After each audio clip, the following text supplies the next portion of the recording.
Monsieur le bâtonnier Pierre-Olivier Sur, bonjour. Bonjour.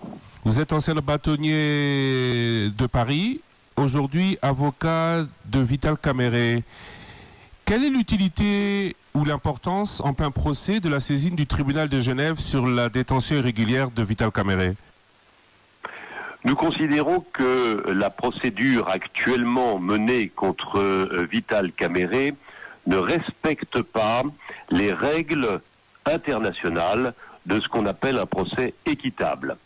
Et par conséquent, nous avons décidé de saisir une instance internationale pour qu'il y ait un œil extérieur et au plus haut pour examiner cette procédure et en dénoncer les dysfonctionnements, en particulier concernant les libertés publiques, c'est-à-dire la détention arbitraire de M. Vital Caméré. Bien sûr, les Nations Unies, dans le cadre de cette saisine, vont rendre une décision qui n'aura pas force contraignante contre la RDC si nous obtenons satisfaction. Mais la décision qui sera rendue sera suffisamment symbolique pour mettre à l'index la RDC face à l'opinion publique internationale des juristes et aussi des bailleurs de fonds, et c'est la raison pour laquelle nous en appelons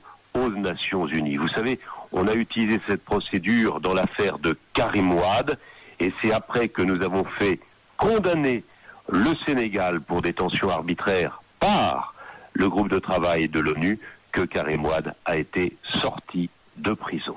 En effet, le Sénégal ne pouvait supporter cette situation d'être mis au banc de la communauté internationale des juristes. C'était quelque chose qui, en termes d'honneur international, était insupportable. Et pour la RDC, qui est un grand pays, nous pensons que cela devrait aussi les amener à retrouver le chemin droit du droit. En quoi la détention de Vital Caméré est irrégulière? Eh bien, Vital Caméré a été conduit en prison le 8 avril dernier sans qu'en aucune façon, aucune procédure préalable ne soit mise en place. Il n'y a pas eu d'enquête, il n'y a pas eu d'instruction, il n'y a pas eu d'information judiciaire. Un jour, on est allé le chercher, c'est une main qui a saisi son épaule et on lui a dit « suis-moi en prison ». Et ça, vous voyez, c'est la main de l'arbitraire. Et ce n'est qu'après que la procédure pénale a été mise en place et immédiatement que le procès a été organisé sans qu'on puisse lui laisser la possibilité de le préparer, de discuter les preuves, de faire valoir ses arguments, d'aller chercher par des investigations les moyens de démontrer son innocence, et tout cela montre que c'est une arrestation par le fait du prince et non pas une arrestation qui reçoit les contingences internationales de protection des droits humains.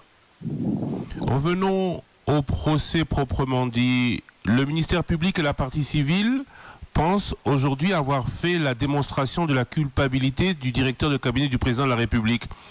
N'êtes-vous pas inquiet pour votre client? Écoutez, vous avez bien dit dans votre question que le ministère public et la partie civile pensaient avoir établi la culpabilité. Nous répondons que non. Et nous sommes certains que non. C'est-à-dire que le doute est de l'autre côté. La partie civile et le procureur pensent. Ils n'ont pas la certitude. Donc il y a un doute. Mais mieux qu'un doute, moi je viens vous démontrer qu'il n'y a pas de charge contre Vital Caméré.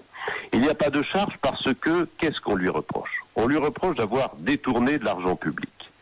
Et ce détournement résulterait de virements bancaires, de SWIFT, d'écriture financière.